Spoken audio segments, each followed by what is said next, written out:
Welcome to the Take Podcast, where we seek the news that isn't considered popular or relevant enough in today's media landscape, and some things that are.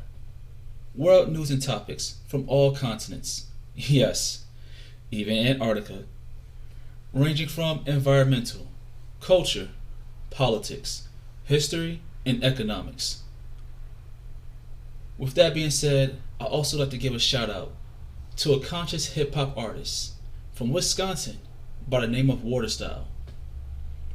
Not only is she lyrically gifted, but she's also the producer of 612 Beats.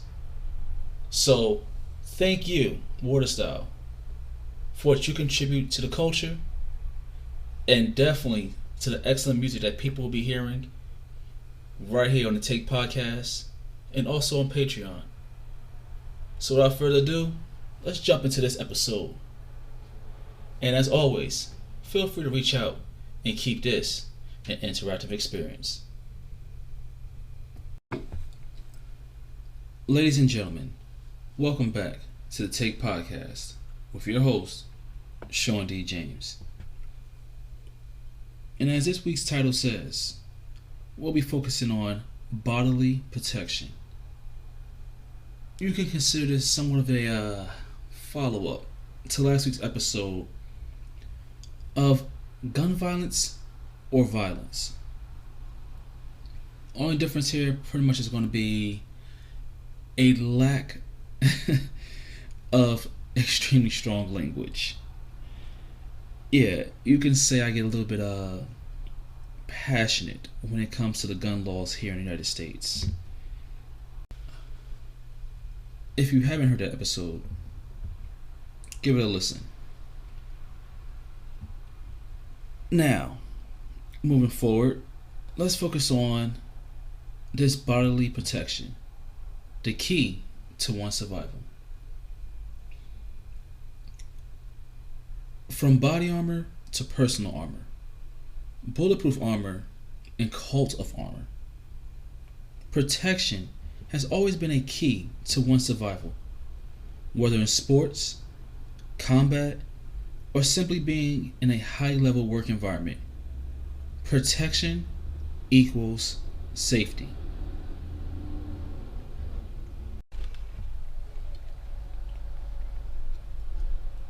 It's with that being said, why is it that New York, a state that is in the top 10 for most restrictive gun laws, is consistently on the news every week for gun-related violence, insists on making its residents victims? Alongside Illinois, Massachusetts, Hawaii, my state of New Jersey, and the strictest state in the Union, California, New York likes to promote how they have low rates of death by gun violence. This becomes especially relevant when comparing gun ownership rates to deaths. See, you have 14.7% is the number shared by Massachusetts and New Jersey, while 14.9% is Hawaii's gun owners, followed by 19.9% in New York.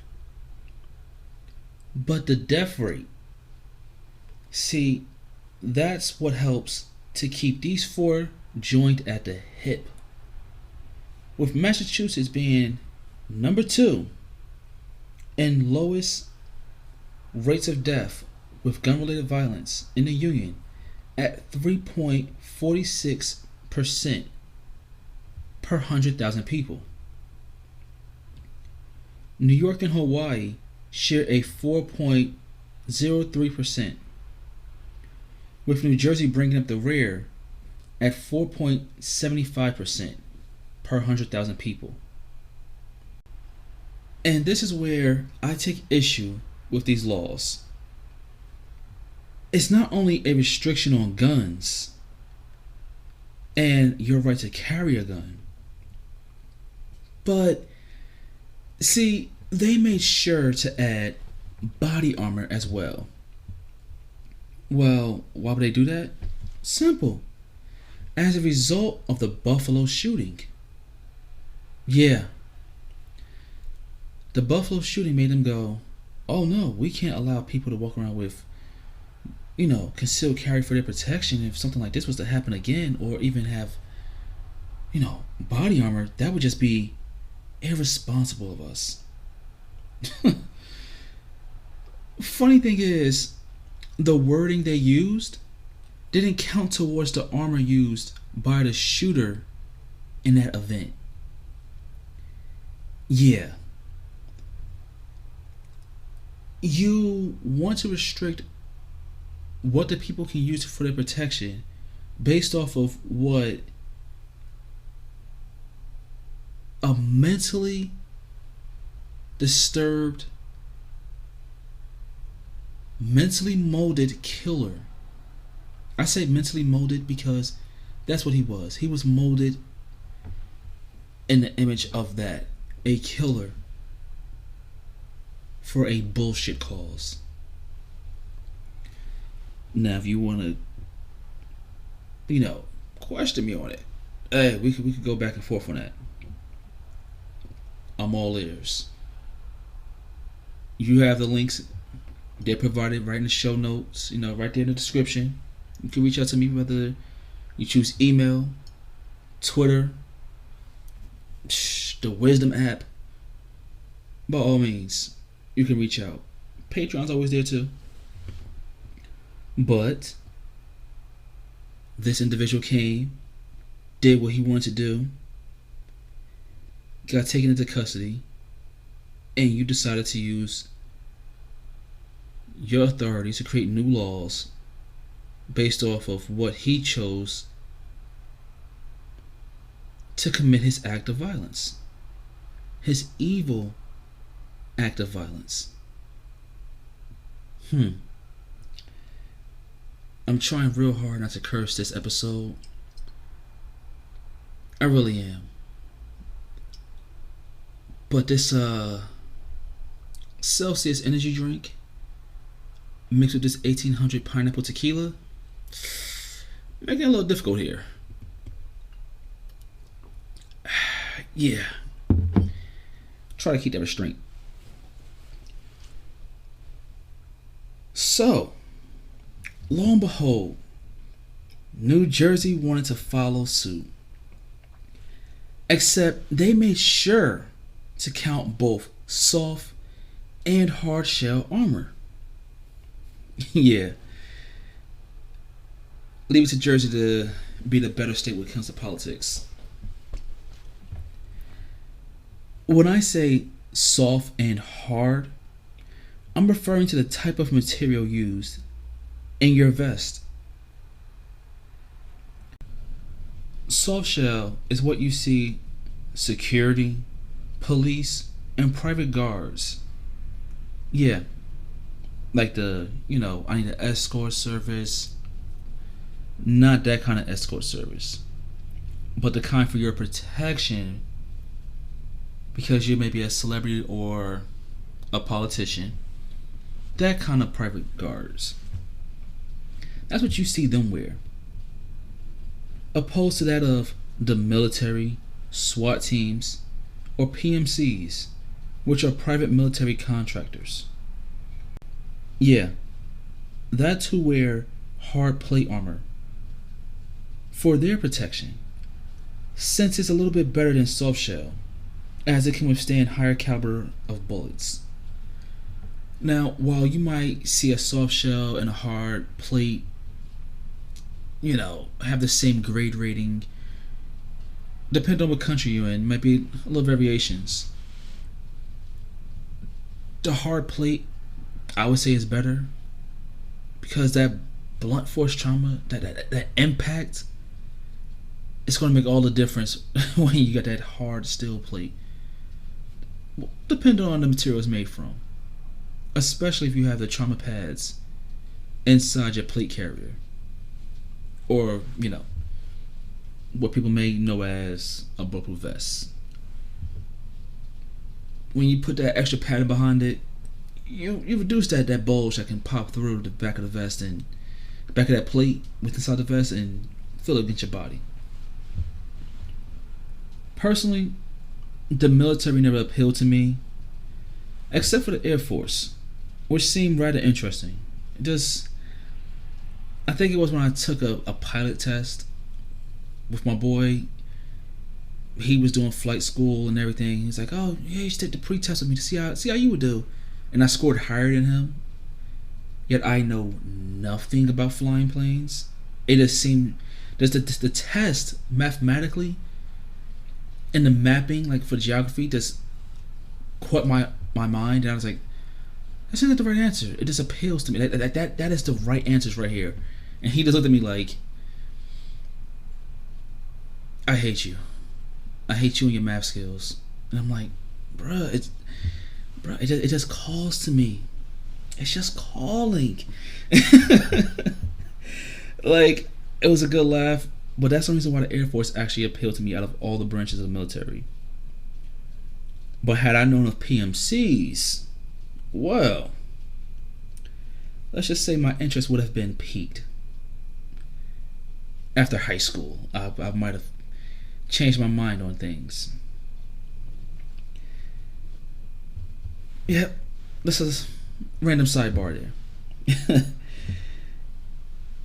The funny thing is, if you look back at some of these mass shootings, you see some of them took the same, it's almost identical tactics when it came to apparel. Not just the choice of the tools they used when it came to the guns and everything else, but just similar to what the shooter did in Buffalo, who chose to come in camo and equipped with hard plate armor. And when they had checked his notes, when he left that notebook inside the car, or his manifesto, he literally wore it because he said, "I wanted to go to a place where," how does he phrase it? "The least resistance would take place." And he knew there was an armed security guard, so he best wear hard plate armor to take a shot so he could put him down. Yeah. I also find it funny that New York wasn't also his target, but he also had 3 targets here in the state of New Jersey he wanted to go for. 2 of them were, I believe, Orthodox Jewish communities. So not only was he going for the blacks in New York, but then he was going to come to Jersey. Should he have gotten away and hit the Jewish people up next? Yeah, his hate knew no spectrum of race or religion, I see. It was all about get in there, light them up. If you get away, I guess rinse and repeat. Yeah. Evil little motherfucker. I might have one more curse in me after this. Just one more. Just one more. That's all.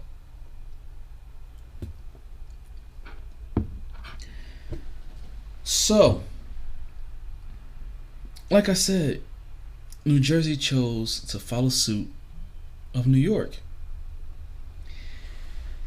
And they made sure to address both types of armor with a new bill. That being A 4369, which would bar possession of body armor and require registration of said armor for civilians. Yeah, so not only are you registering your guns, which I agree with. I mean, if you're purchasing a gun, I see no reason it shouldn't be registered. I find that to be actually stupid.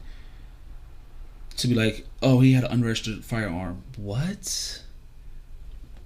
Like, you know, I truly believe that's what's lacking within our government itself, both state and federal, is that law enforcement is not provided. Okay, correction. The city slash township law enforcement are not provided with access to the citizens who have the guns. Now, I understand I went through the process myself for the background check and getting the license and everything for the guns, for the gun permit. And you have to go to your local law enforcement agency. So I went there, did it, and I'm like, okay, if you're registering with them for the permit, and you're registering whether or not this is a handgun permit, just a shotgun permit, or you're going for a rifle of some sort, you have to, stipulate what are you going for.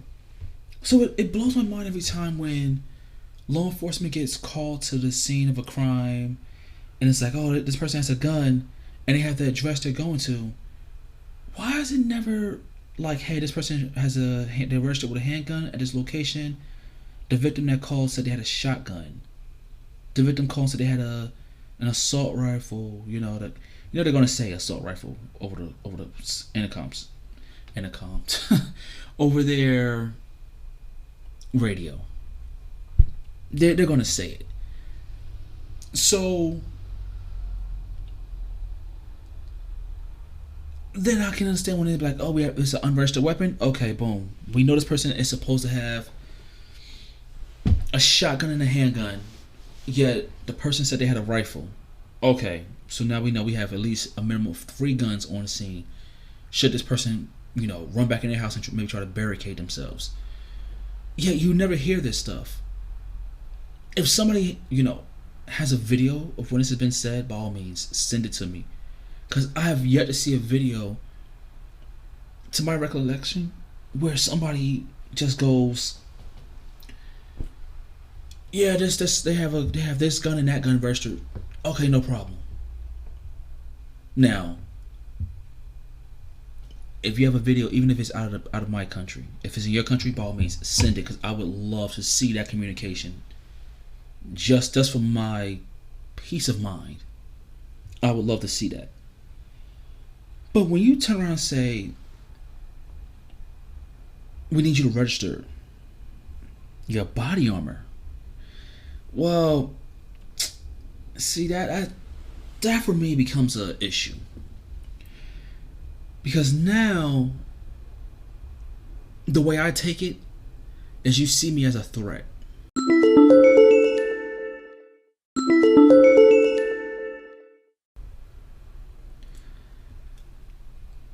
Yes, I understand that I said the guns, register the guns, because it makes sense. You want to go in there knowing that, hey, we know what guns are on hand.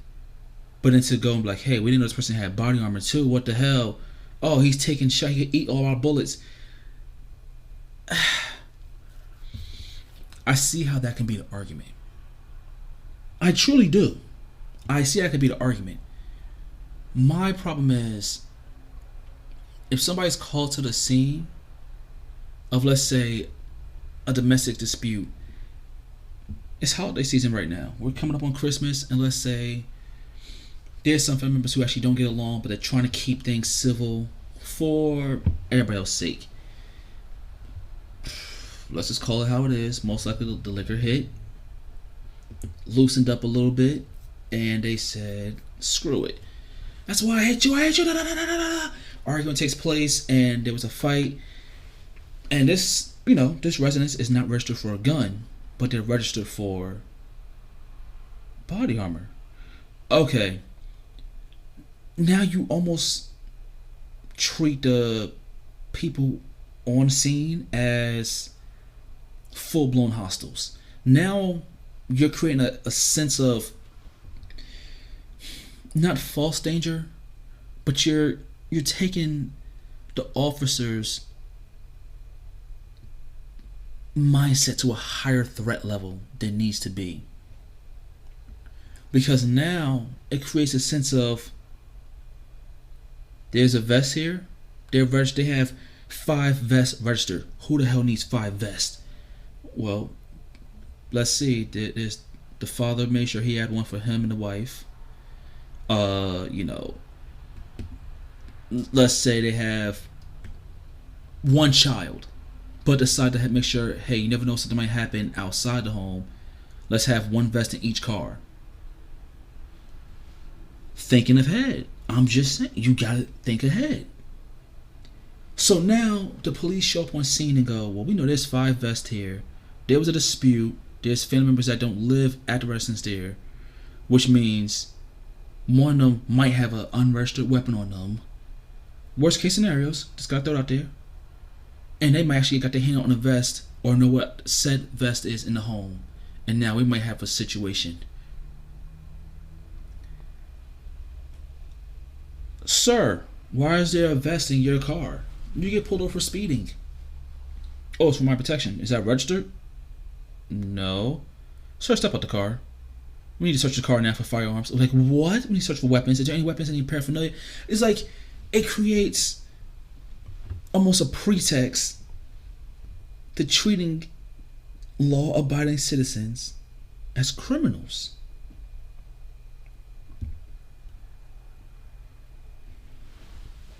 Now, I find this to be pointless and merely a sense of false security measure. Like, hey, this is going to make everyone safer. Sure it is. And then you're going to turn around and put another tax on top of it, aren't you? I mean, come on. The new stricter, safer gun laws come with more taxes attached to them. More paperwork you have to fill out. More time you have to spend doing things that's supposed to make you safer, while also making you broker. But don't worry, it's gonna make you feel safe. But are you actually safe?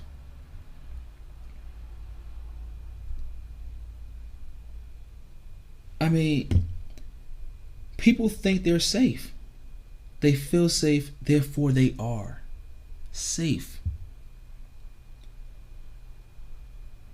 It's so beautiful when you have wishful thinking. I mean, this is nothing more than just that, wishful thinking. The thing is, criminals that are smart enough, and I do mean that, smart enough to use armor, wouldn't care about this bill, nor would they care about the new gun bills. So why is it that the people, these politicians, are supposed to serve and protect by way of election by those people whose interests they're supposed to have at the forefront of their mind, become secondary at best and perceived as pawns for their own power grabs? If you was to ask a random person, how do you feel about armor or body armor? 7 times out of 10, they will think about 17th century, Middle Ages, European armor worn by knights before they think about modern day body armor. I say 7 out of 10 because 1, 9 out of 10 is a truly overused term. 2, your location and demographic will affect your answer. And 3, medieval is shown more commonly across media platforms over modern day armor. Unless you like to watch a lot of action movies, then you'll see a lot of armor being used, or you'll see the plate carriers, like the vest, which are usually empty. There's no actual armor or padding inside them. It's just an empty airsoft paintball vest just to look cool for the movie. But that's what you get. Not only does the bill A4369 require registration, but also comes along with a hefty, and I mean big body, thick, hefty garbage bag, fill it to the brim, fine of up to $15,000 US, or 3 to 5 years in jail, if not both, as a crime. Yeah, that you heard that right. Should you choose to say, screw this law? I try so hard to say that, just almost let that extra curse slip out.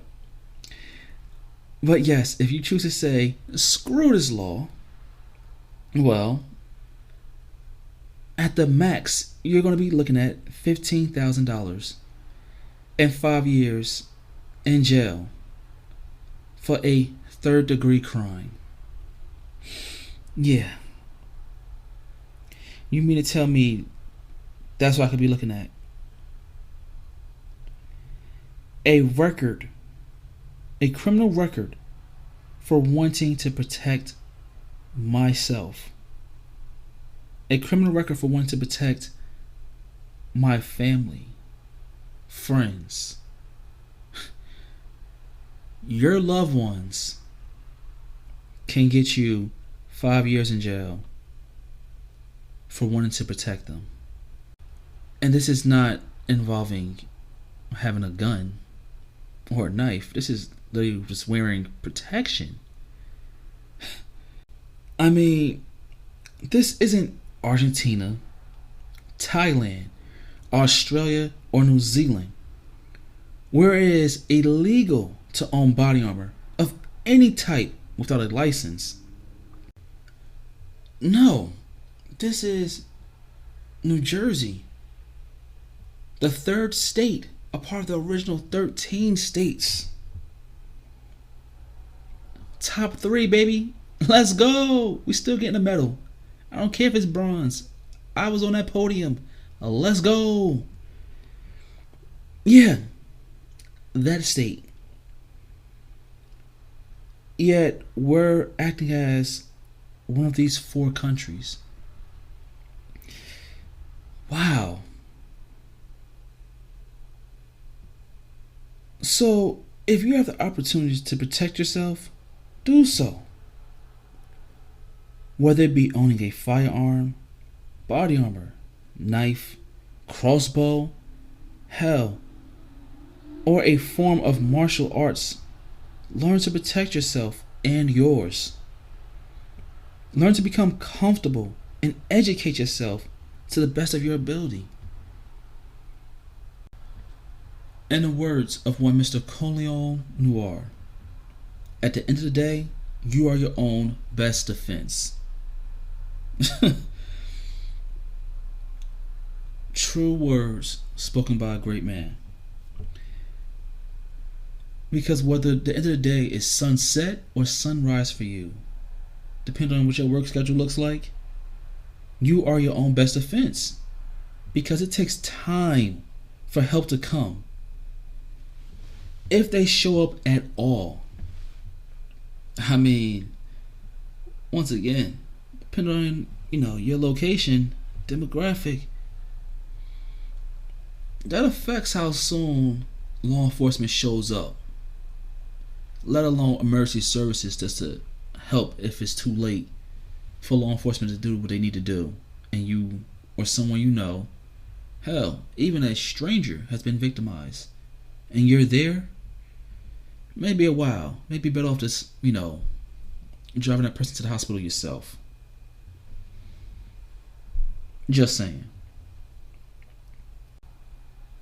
Politicians only do but so much, and laws already prevent or restrict a lot for those who choose to obey them. Yeah, for those who choose to obey them. For those who don't, well, not much else to say on that one. With that, I just hope you choose to make the best, and I do mean the best possible decision for you and yours when it comes to protection in all its forms. So, ladies and gentlemen, that's going to be it for this week's episode. Once again, holidays are coming up here. Back-to-back weeks. We got Christmas. We got New Year's. And we know things tend to get hectic on those two right there. So whether you're with loved ones, hey, maybe it's a holiday Christmas party, or you're meeting people for the first time, be aware of your surroundings. Drive safely, especially with the weather coming. I know it's snow going on over there in London right now. Temperatures dropping. We have rain here back to back in Jersey. Drink responsibly, please. Please drink responsibly. Don't drink and drive. I don't. I literally don't. There's no way I can function. Screw that. But just be safe out there, people. And yeah. I'm going to put a couple episodes out. Going to hit up on the Patreon as well as 2 over on the Wisdom before Christmas hits. But if you're not a part of those 2 platforms and you're merely here on Spotify, maybe listen to this on Audible, Amazon Music, or any other platform that you choose to, listen to your podcast on, I'm just going to say Merry Christmas and Happy New Year. And as always, enjoy yourself, enjoy the day, and stay prosperous. Peace.